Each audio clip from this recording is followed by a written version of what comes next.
Hello friends, मैं Shashi Sidana, lecturer chemistry, ज़िला Hanumangarh. Topic जो अपना चल रहा था वो था कार्बोहाइड्रेट। कार्बोहाइड्रेट के मैं पहले वीडियो अपलोड कर चुका हूँ जिसमें ग्लूकोज की स्ट्रक्चर, फ्रक्टोज की स्ट्रक्चर, डाइसैकेराइड में सुक्रोज, माल्टोज और लैक्टोज की स्ट्रक्चर और पॉलीसैकेराइड में स्टार्च और सेलुलोज की स्ट्रक्चर।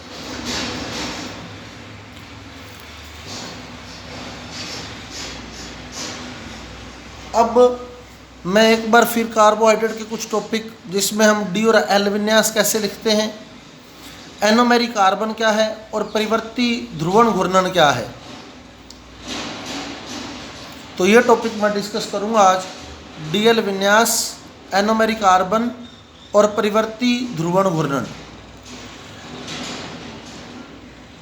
आज के ये टॉपिक करने के बाद कल जो मेरा वीडियो रहेगा उसमें ग्लूकोज के अभिक्रियाएं और नेक्स्ट वीडियो फिर हम प्रोटीन स्टार्ट करेंगे। अब बात करें हम डीएल विन्यास की, तो पहला टॉपिक जो हम उठा रहे हैं डीएल विन्यास।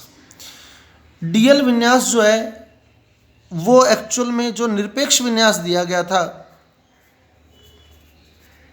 वो दिया गया था ग्लिसरॉल्डिहाइड के लिए। निरपेक्ष यानी एब्सोल्यूट कॉन्फ़िगरेशन, डीएल कॉन्फ़िगरेशन। निरपेक्ष विन्यास दिया गया था किसका? ग्लिसरॉल्डिहाइड का।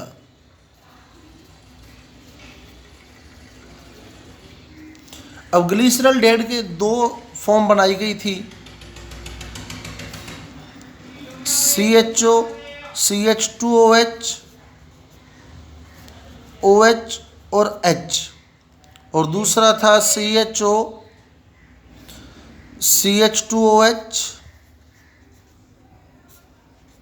HOH। ये ग्लिसरॉल्डिहाइड की दो फॉर्म थी जिसका जो विन्यास है वो इस OH को देखकर निर्धारित किया गया था। अब इस स्ट्रक्चर का जो OH है वो दाईं ओर है, तो ये डी विन्यास बताया गया था कि इस ग्लिसरॉल्डिहाइड का विन्यास जो है वो डी विन्यास है, डी ग्लिसरॉल्डिहाइड है। और इस ग्लिसरॉल्डिहाइड का जो OH है वो बाईं ओर है, तो इस ग्लिसरॉल्डिहाइड का विन्यास जो है वो एल विन्यास है। अब डी फॉर दायां याद रख लें या एल फॉर लेफ्ट याद रख लें।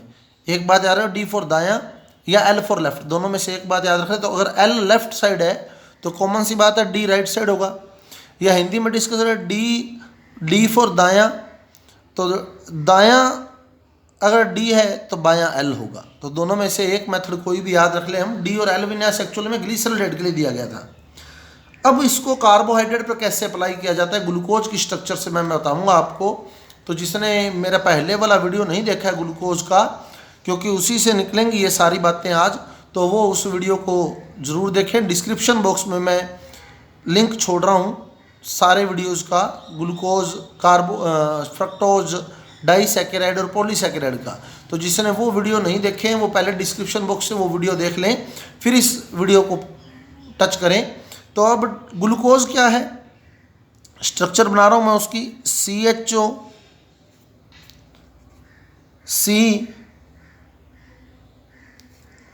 OH, H, OH, H, H, OH, H, OH, CH2OH। तो ये मैंने डी ग्लूकोज की अचक्रीय संरचना बना दी है, डी ग्लूकोज की अचक्रीय संरचना। अब इसको डी ग्लूकोज क्यों बोला जाता है, क्यों हम लोग डी ग्लूकोज बोलते हैं इसको, वो यहां से कंपेयर किया जाता है। देखें अपने यहां से, ये देखें, ये part HOH CH2OH, HOH CH2OH, clear. तो इसको देखा जाता है ग्लिसरॉल्डिहाइड से तुलना करके ये विन्यास बताया जाता है। जैसे ये वाला OH दाईं ओर था तो D था, तो ये OH दाईं ओर है तो D है। अगर ये OH बाईं ओर होता तो L होता। इसलिए जितनी भी प्रकृति में शर्कराएं होती हैं वो D विन्यास वाली होती हैं, क्योंकि उनका लास्ट किरेल कार्बन जो है, ये वाला कार्बन जो है, इसका जो विन्यास है वो डी विन्यास है, ग्लिसरॉल्डिहाइड से तुलना करके बताया गया है, क्लियर। तो सेम यही पार्ट ग्लिसरॉल डेड में, यही पार्ट कार्बोहाइड्रेट्स में, ये डी है तो ये भी डी है। इसको किरेल कार्बन देख लें हम, किरेल कार्बन क्या होता है या काइरल कार्बन क्या होता है, जिसके चारों ग्रुप अलग अलग हैं। तो ये कार्बन काइरल कार्बन है इसके साथ, या किरेल कार्बन है, एक H जुड़ा है, एक OH जुड़ा है, एक CHO जुड़ा है और नीचे ये ग्रुप जुड़ा है। तो इसके चारों ग्रुप अलग अलग हैं, एक ये ग्रुप, एक H, एक OH, एक CHO। ऐसे ही इस कार्बन के भी चारों ग्रुप अलग अलग हैं, एक H, एक OH, ऊपर ये ग्रुप है और नीचे ये ग्रुप है। ऐसे ही इस कार्बन के भी चारों ग्रुप अलग अलग हैं, ऐसे ही इस कार्बन के भी चारों ग्रुप अलग अलग हैं। तो ग्लूकोज की संरचना में 4 किरेल कार्बन हैं। लास्ट किरेल कार्बन का विन्यास देखकर हम डी बताते हैं, या ग्लिसरॉल डेड से कंपेयर करके देख लें आप लोग, ये पार्ट और ये पार्ट बिल्कुल सेम है, तो ये डी ग्लूकोज है। कार्बोहाइड्रेट जितने शर्कराएं जितनी भी हैं सब डी विन्यास वाली हैं, वो ग्लिसरॉल डेड से तुलना करके बताई गई। क्लियर। अब चले हम एनोमेरिक कार्बन पे। एनोमेरिक कार्बन ग्लूकोज और फ्रक्टोज के जो अल्फा बीटा फॉर्म हमने बनाई थी वो एक बार मैं फिर ड्रॉ कर रहा हूँ, अल्फा ग्लूकोज और बीटा ग्लूकोज, अल्फा फ्रक्टोज और बीटा फ्रक्टोज। फिर आपको बता दूं, अगर आपने वो वीडियो नहीं देखे तो पहले वो वीडियो देखें, फिर स्ट्रक्चर बनानी समझ आ जाएगी आपको कि कैसे स्ट्रक्चर बना रहे हैं हम। तो मैं यहाँ पहले अल्फा ग्लूकोज बना रहा हूँ, HOH, HOH, OH, H, OH, CH2OH, H, ये अल्फा ग्लूकोज है। ऐसे बीटा ग्लूकोज बना देता हूँ इधर,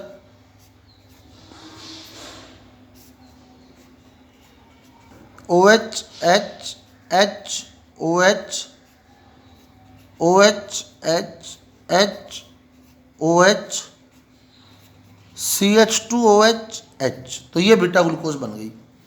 अब ये तो है अल्फा ग्लूकोज और ये है बीटा ग्लूकोज।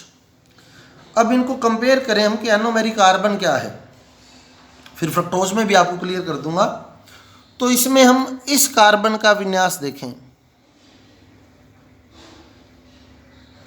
इस कार्बन का विन्यास अगर हम देखें तो इसमें H ऊपर है, OH नीचे वाली साइड है, और इसमें OH ऊपर है और H नीचे वाली साइड है।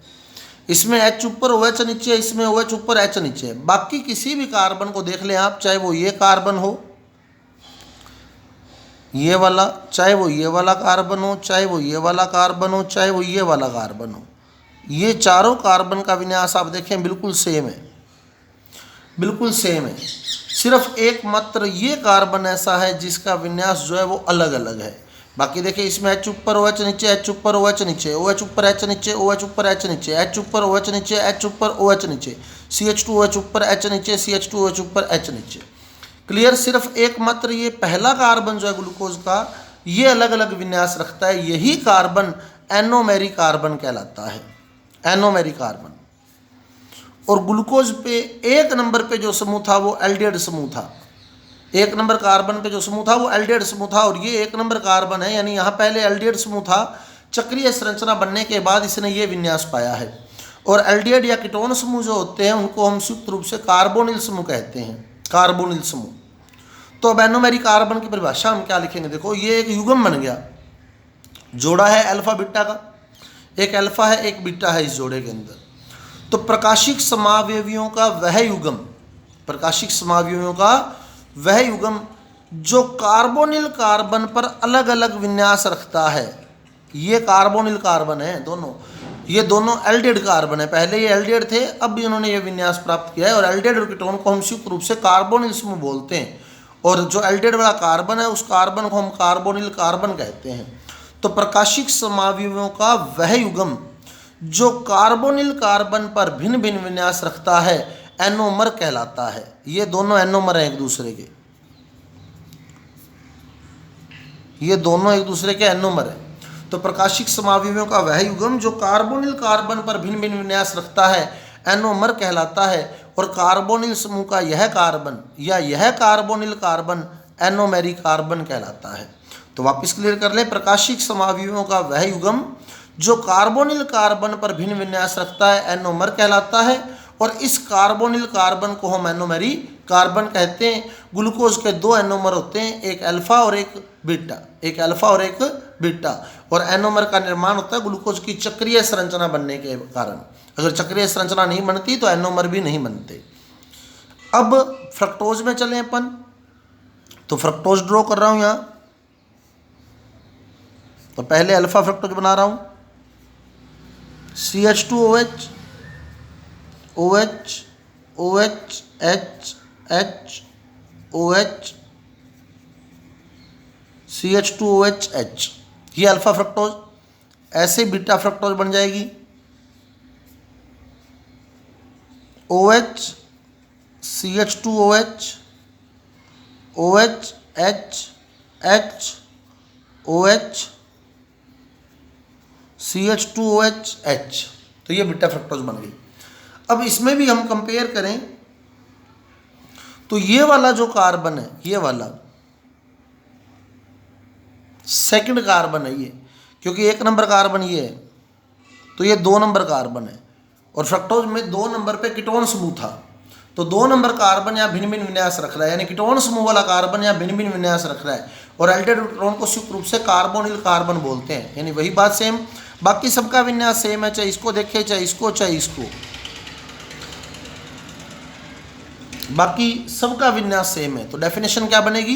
प्रकाशिक समावयवियों का वह युग्म, प्रकाशिक समावयवियों का वह युग्म जो कार्बोनिल कार्बन पर, फ्रक्टोज में 2 नंबर कार्बन पर और ग्लूकोज में 1 नंबर कार्बन पर, जो कार्बोनिल कार्बन पर भिन्न विन्यास रखता है एनोमेरी कार्बन कहलाता है। प्रकाशिक समावयवियों का वह युग्म जो कार्बोनिल कार्बन पर भिन्न विन्यास रखता है एनोमर कहलाता है। और यह जो कार्बोनिल कार्बन है वो एनोमेरी कार्बन कहलाता है। और एनोमर 2 रूपों में मिलते हैं, एक अल्फा और एक बीटा। अगर हमारे से एग्जाम में ग्लूकोज का एनोमर पूछ लेता है तो दोनों बनाने अल्फा बीटा, फ्रक्टोज का एनोमर पूछ लेता है तो दोनों बनाने अल्फा बीटा। अब देखें हम परिवर्ती ध्रुवण घूर्णन। परिवर्ती ध्रुवण घूर्णन क्या है? म्यूटा रोटेशन बोलते हैं हम इसको, परिवर्ती ध्रुवण घूर्णन। अब ध्रुवण घूर्णन क्या होता है पहले तो ये देखें। ध्रुवण घूर्णन क्या होता है? सबसे पहले हमारे पास एक सामान्य प्रकाश है, हमारा एक चैप्टर लगता है स्टीरियोकेमिस्ट्री, उसमें भी ये टॉपिक आएगा, तो उसके लिए भी क्लियर हो जाएगा साथ में। सबसे पहले हमारे पास सामान्य प्रकाश है। सामान्य प्रकाश क्या होता है? जो सभी दिशाओं में समान रूप से फैलता है, चाहे वो सूर्य का प्रकाश है, चाहे वो किसी ट्यूबलाइट से प्राप्त हुआ है, ऐसा प्रकाश जो सभी दिशाओं में समान रूप से फैलता है उसे हम सामान्य प्रकाश कहते हैं। और सामान्य प्रकाश को जब हम निकोल प्रिज्म से गुजारते हैं,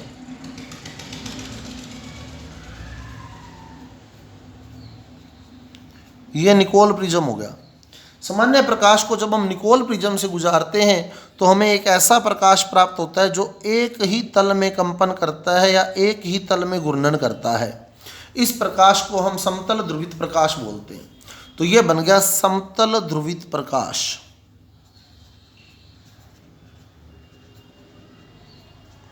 और यह था सामान्य प्रकाश। यह सामान्य प्रकाश था, वो समतल ध्रुवित प्रकाश हो गया। अब समतल ध्रुवित प्रकाश जो है, जब ये किसी यौगिक के विलयन से गुजारा जाता है, जैसे मैंने ये यौगिक ले लिया, एक्चुअल में ये यौगिक ध्रुवणमापी नली में भरा जाता है, मैंने तो जस्ट एक टेस्ट ट्यूब में दिखाया है। तो समतल ध्रुवित प्रकाश को जब हम किसी यौगिक के विलयन से गुजारते हैं तो ये प्रकाश या तो दाईं ओर मुड़ जाता है और या फिर बाईं ओर मुड़ जाता है। दोनों में से एक साइड मुड़ना चाहिए, हो सकता है किसी भी साइड ना मुड़े, वो भी हम देख लेंगे कि क्या होगा। तो जब हमने समतल ध्रुवित प्रकाश को किसी यौगिक के विलयन से गुजारा तो ये यौगिक क्या करता है, उसको या तो दाईं ओर घुमा देता है या बाईं ओर। पहले कैसा था? ये बिल्कुल स्ट्रेट था, बिल्कुल सीधी लाइन थी, यूं यूं था ये, अब ये यूं घूम गया क्लॉकवाइज। अगर ये यौगिक समतल ध्रुवित प्रकाश को क्लॉकवाइज घुमाता है तो ये यौगिक कहलाता है दक्षिण ध्रुवण घूर्णक यौगिक। दक्षिण ध्रुवण घूर्णक, डेक्स्ट्रो रोटेटरी, स्मॉल डी या प्लस से डिनोट किया जाता है इसको, स्मॉल डी या प्लस से। अगर ये यौगिक समतल ध्रुवित प्रकाश को एंटी क्लॉकवाइज या कहते बाईं ओर घुमाता है। अब पहले बिल्कुल स्ट्रेट था ये प्रकाश, अब ये इधर विचलित हो गया इस साइड, तो एंटी क्लॉकवाइज मुड़ गया, ये घड़ी के बिल्कुल अपोजिट, यूं चल पड़ा, ये वो यूं घुमा रहा था। तो ये यौगिक या तो इसको दाईं ओर यानी क्लॉकवाइज घुमाएगा, अगर क्लॉकवाइज घुमा रहा है तो दक्षिण ध्रुवण घूर्णक है, या बाईं ओर एंटी क्लॉकवाइज घुमाएगा, एंटी क्लॉकवाइज घुमा रहा है तो वाम ध्रुवण घूर्णक है, वाम ध्रुवण घूर्णक। ये स्मॉल एल या माइनस होता है, ये तो होता है स्मॉल डी या प्लस, दक्षिण ध्रुवण। अब ये ध्यान रखना, बड़े डी और छोटे डी में फर्क है। बड़ा डी तो विन्यास को बता रहा है, और छोटा डी जो है वो समतल ध्रुवित प्रकाश को घूर्णित करने की दिशा को बता रहा है। अगर स्मॉल डी लगा है तो इसका मतलब दक्षिण ध्रुवण घूर्णक है, वो समतल ध्रुवित प्रकाश को दाईं ओर घुमा रहा है, प्लस से भी डिनोट करते हैं। अगर हम ऐसे लिख दें कि प्लस 30 डिग्री, तो इसका मतलब उस यौगिक ने समतल ध्रुवित प्रकाश को 30 डिग्री दाईं ओर घुमा दिया है। अगर हम लिख दें माइनस 30 डिग्री, तो इसका मतलब इस यौगिक ने समतल ध्रुवित प्रकाश को 30 डिग्री बाईं ओर घुमा दिया है। तो प्लस या माइनस के जो सिंबल हैं वो समतल ध्रुवित प्रकाश को घूर्णित करने की दिशा के आधार पर लगाए जाते हैं। अब देखें हम परिवर्ती ध्रुवण घूर्णन क्या है। तो परिवर्ती ध्रुवण घूर्णन जो है वो कार्बोहाइड्रेट का एक विशेष गुण है। ये जो कोण मैं लिख रहा हूं ये ध्रुवण घूर्णन कोण है, और कार्बोहाइड्रेट में ये ध्रुवण घूर्णन कोण का जो मान होता है वो लगातार बदलता रहता है। कार्बोहाइड्रेट का विशेष गुण है कि किसी कार्बोहाइड्रेट का अगर विलयन बनाया जाए तो इस ध्रुवण घूर्णन कोण का मान लगातार बदलता रहता है, घटता या बढ़ता रहता है। यही घटना परिवर्ती ध्रुवण घूर्णन कहलाती है। अब देखिए कैसे, जैसे हमने बात की अल्फा ग्लूकोज है, अल्फा ग्लूकोज, तो अल्फा ग्लूकोज का जब हम ताज़ा विलयन बनाते हैं तो इसका जो ध्रुवण घूर्णन होता है वो प्लस 112 डिग्री होता है, प्लस 112 डिग्री, यानी ये समतल ध्रुवित प्रकाश को 112 डिग्री दाईं ओर घुमाता है। थोड़ी देर तक अगर ये विलयन पड़ा रहने दिया जाए तो ये ग्लूकोज की अचक्रीय संरचना में यानी इसमें बदल जाता है। ग्लूकोज की अचक्रीय संरचना यानी अचक्रीय ग्लूकोज बन जाता है, और इसका ध्रुवण घूर्णन होता है प्लस 52 डिग्री, यानी अचक्रीय ग्लूकोज जो है वो समतल ध्रुवित प्रकाश को 52 डिग्री दाईं ओर घुमाता है। थोड़ी देर बाद ये अचक्रीय ग्लूकोज वापिस अल्फा ग्लूकोज में बदल जाता है, यानी ये वापिस 112 डिग्री घुमाने लग जाता है। इस प्रकार ये साम्य मिश्रण बन जाता है। तो ध्रुवण घूर्णन कोण का मान अगर अल्फा ग्लूकोज से अचक्रीय बने तो घटा है, और अचक्रीय से अल्फा बना है तो बढ़ा है। इसी प्रकार अगर बीटा ग्लूकोज का ताज़ा विलयन बनाया जाए तो उसका ध्रुवण घूर्णन होता है प्लस 19 डिग्री। प्लस 19 डिग्री का मतलब ये 19 डिग्री दाईं ओर घुमाता है। थोड़ी देर बाद ये अचक्रीय ग्लूकोज में बदल जाता है, यानी प्लस 52 डिग्री होता है, यानी बढ़ जाता है। अचक्रीय ग्लूकोज थोड़ी देर बाद वापस बीटा ग्लूकोज में बदल जाता है। इस प्रकार अल्फा ग्लूकोज, अचक्रीय ग्लूकोज और बीटा ग्लूकोज का एक साम्य मिश्रण आ जाता है, जिसमें कभी तो 112 से 52, 52 से 112, 52 से 19, 19 से 52, तो कभी घट रहा है तो कभी बढ़ रहा है, कभी घट रहा है तो कभी बढ़ रहा है। यही घटना परिवर्ती ध्रुवण घूर्णन या म्यूटा रोटेशन कहलाती है। क्लियर? तो परिवर्ती ध्रुवण घूर्णन क्या है? कार्बोहाइड्रेट का एक विशेष गुण है कि उनमें ध्रुवण घूर्णन कोण का जो मान है वो लगातार परिवर्तित होता रहता है। यही घटना परिवर्ती ध्रुवण घूर्णन कहलाती है। उदाहरण आप ग्लूकोज का ले सकते हैं। अल्फा ग्लूकोज का जो ध्रुवण घूर्णन कोण है वो प्लस 112 डिग्री है, यानी अल्फा ग्लूकोज जो है वो दक्षिण ध्रुवण घूर्णन है। थोड़ी देर बाद ये अचक्रीय ग्लूकोज में परिवर्तित हो जाती है और इसका ध्रुवण घूर्णन कोण घटकर 52 डिग्री रह जाता है, प्लस 52 डिग्री। वो फिर अचक्रीय ग्लूकोज वापस अल्फा बनाता है तो प्लस 112 यानी वापस बढ़ जाता है। अगर बीटा ग्लूकोज लेते हैं तो प्लस 19 डिग्री होता। थोड़ी देर बाद ये अचक्रीय बनता यानी प्लस 52 हो जाता, बढ़ जाता। थोड़ी देर बाद ये वापस बीटा बन जाता यानी प्लस 52 से 19 बन जाता यानी वापस घट जाता। तो ये परिवर्ती ध्रुवण घूर्णन है, ध्रुवण घूर्णन कोण का घटना या बढ़ना। क्लियर? उम्मीद करता हूँ आपको टॉपिक समझ आया होगा। अगर आपको टॉपिक समझ आया है तो मेरे वीडियो को ज़्यादा से ज़्यादा लाइक करें, शेयर करें और मेरे चैनल को सब्सक्राइब करें ताकि सभी इसका बेनिफिट उठा सकें। Thank you.